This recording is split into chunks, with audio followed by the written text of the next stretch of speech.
Bonjour à tous les amis, j'espère que vous êtes en pleine forme. Bienvenue sur la chaîne Sam Agriculteur Indépendant. Alors Sam c'est moi et comme promis dans cette vidéo je vous emmène avec moi semer les couverts végétaux, en tout cas une partie. On va parler du positionnement des différentes graines avec la trémie avant, l'outil à l'arrière. On va parler de l'impact de nos travaux précédents pour suivre un petit peu les choses comme toujours sur cette chaîne. On va aussi parler du roulage. Vous avez été nombreux à me poser beaucoup de questions sur le roulage, alors comme c'est d'actualité, on en parle dans cette vidéo des différents intérêts du roulage selon les types de techniques que l'on soit en labour, en agriculture de conservation. D'ailleurs, derrière moi, c'est un semis de couverts végétaux qui a été roulé. Et pourquoi je vous montre ça? Parce que vous verrez en fin de vidéo quelque chose qui devrait vous interroger, les amis. Et puis, pourquoi il ne faut surtout pas louper cette vidéo? C'est que je vais sortir mon plus beau bronzage avec mon short magnifique. Et rien que pour ça, ça vaut le coup. Alors si vous êtes OK, on est parti!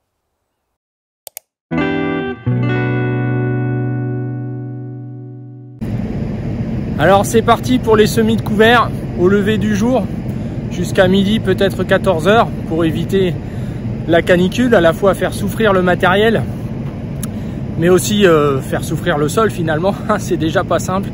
Alors on va essayer de faire au moins ce site là aujourd'hui et demain et puis partir sur le deuxième site, pas sûr avant la pluie, mais tout ça c'est pas si mal et les colzas sont déjà en train de rayonner donc c'est positif. Allez, on est parti.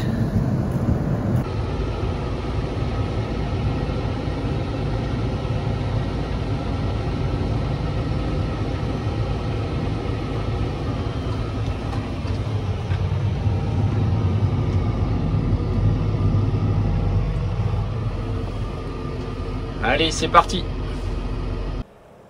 Alors je prends quelques instants, donc depuis ce matin 5 h, j'ai semé à peu près une quinzaine d'hectares. Il est 10 h, là il fait déjà 30 degrés, donc dans 2 heures, 2 heures et demie, je pense que je vais arrêter là. Je vais essayer de finir ce champ là. Donc je suis en train de semer les couverts, vous voyez que la paille est parfaitement répartie. Donc il y a eu un passage de micro-fissuration, vous vous rappelez, refermé par un passage de disque pour bien préserver l'humidité au maximum. On sème dans le frais, mais on ne sème pas très profondément non plus. On est dans des sols avec plus de 35% d'argile. Vous voyez les mottes, elles sont toutes perforées, vous voyez. Hein, donc ce n'est pas des mottes en carton, ce n'est pas des sols de lave, comme on peut voir parfois, surtout avec des conditions aussi extrêmes. Si on n'avait pas fait du tout ce travail-là, qu'on avait tout fait à la fin, ça n'aurait pas fonctionné. Avec la rapidité de séchage qu'on a aujourd'hui. Donc on a eu cette espèce de période un peu automnale qui a été plutôt favorable à ce que ça ne sèche pas trop vite et qu'on fasse du bon travail. Donc là, avec l'outil à dents, on n'est pas très profond, donc c'est l'objectif.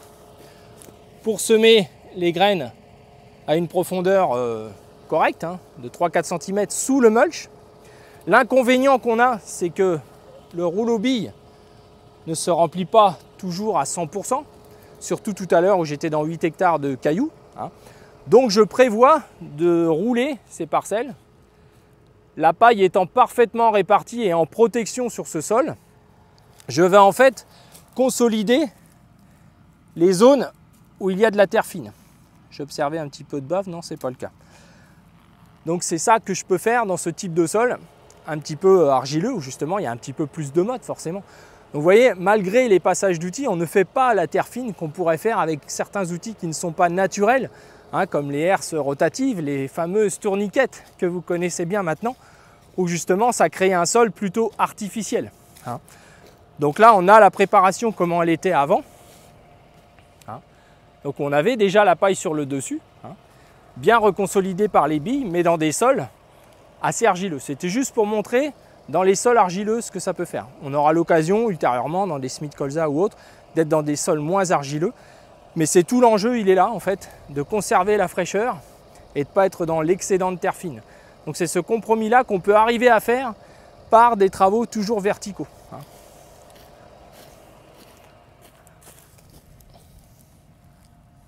voyez, en termes de profondeur, on a un socle qui travaille plus profondément que le semis.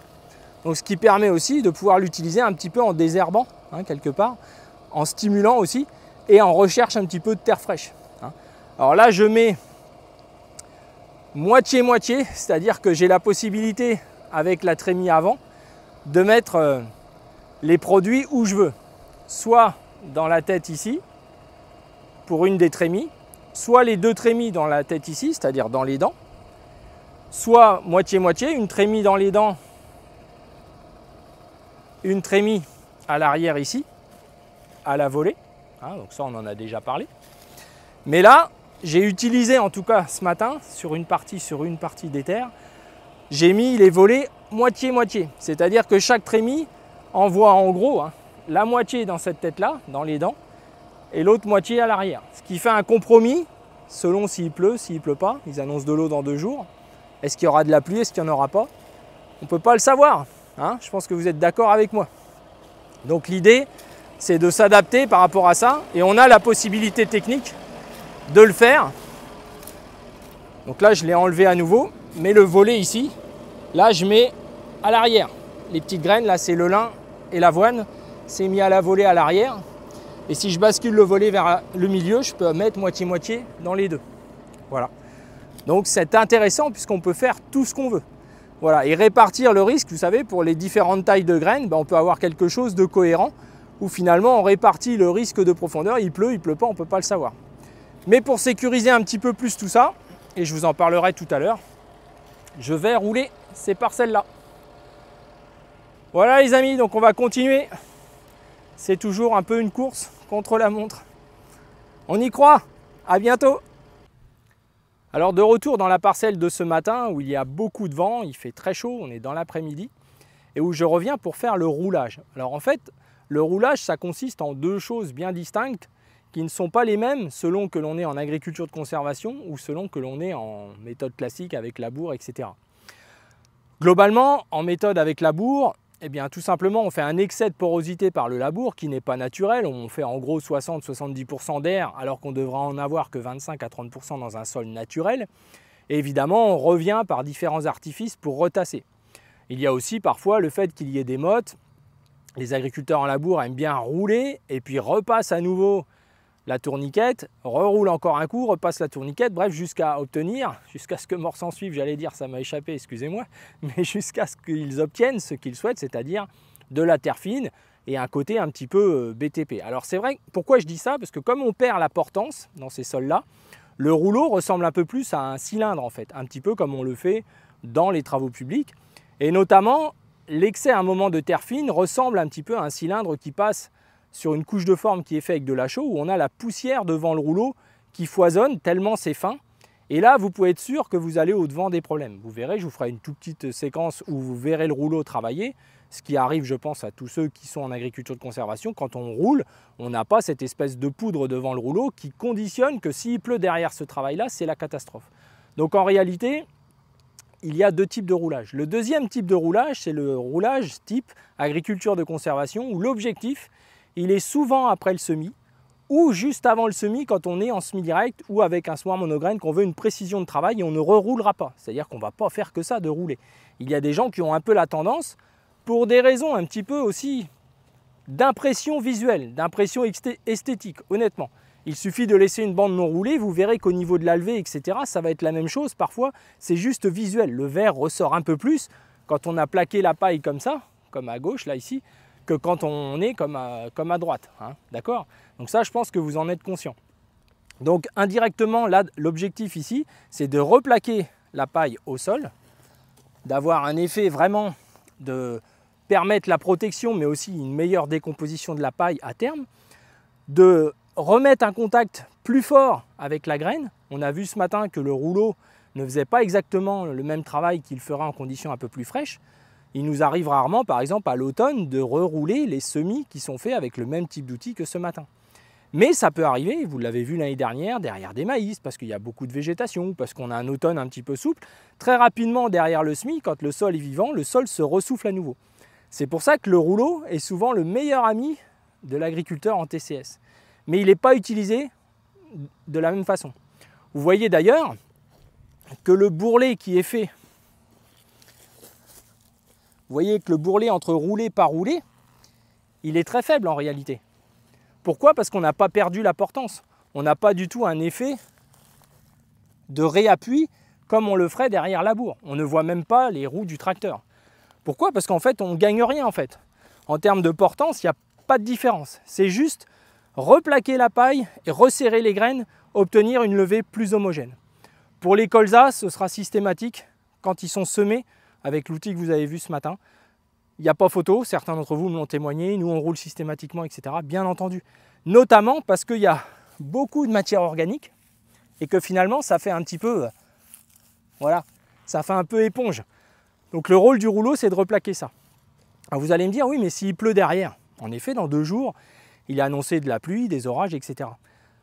Ben vous verrez, sauf catastrophe exceptionnelle, mais que le fait d'avoir la paille comme ça, de ne pas avoir un excès de terre fine, on n'est pas du tout dans un excès de terre fine. Là, on a des petites mottes partout, on ne va faire que de les remettre. Vous voyez, c'est pas du tout extrêmement fin, ça n'a rien à voir avec ce travail où c'est de la poudre, ou à la limite, quand on passe 2 fois en tournant, on voit que ça a blanchi. Vous voyez ce que je veux dire? Ça, c'est vraiment prendre un gros risque sur la suite des événements. Hein. Donc voilà, donc le travail de semis est terminé. Et là, on fait un roulage pour améliorer l'élevé. Alors après, dans les choix des rouleaux, bon, globalement, aujourd'hui, je pense, on en a déjà parlé l'an dernier, mais les rouleaux lisses, tout ça, c'est un petit peu fini, je pense. Pourquoi? Parce que des cailloux, des choses comme ça, les font sauter, etc. Rien de mieux que des flasques séparées qui peuvent être beaucoup plus polyvalents. À la fois automne, en printemps, rouler sur des semis, etc. Donc le Cambridge est sans doute le rouleau le plus polyvalent, celui qui va s'auto-nettoyer, celui qui va être aussi l'un des plus lourds, hein, selon les diamètres que l'on prend. Les Cambridge adoucis, celui-ci a plus de 25 ans. Hein, donc on avait des rouleaux à chevaux avant, alors pour se déplacer, les traîner sur la route, enfin vous voyez ce que je veux dire. Je les ai refaits cet hiver, donc on a changé les roulements, etc. Quelques billes qui étaient cassées, et c'est reparti pour les 25 prochaines années. Donc ça fait la vie d'un agriculteur. Il n'y a pas besoin de prendre des trucs énormes, on roule quand même à des vitesses qu'on se limite. Moi je suis à 9, 9,5 là, ça me suffit. Je veux un travail de consolidation sérieux, hein, de réappui. Je ne veux pas un truc qui va onduler le champ. On voit des gens qui sortent d'avoir roulé et le champ il est ondulé. C'est parce qu'ils vont un petit peu trop vite, hein, sans aucun doute. On roule aussi pour les cailloux, hein, dans certains secteurs, et notamment sur le 2e site.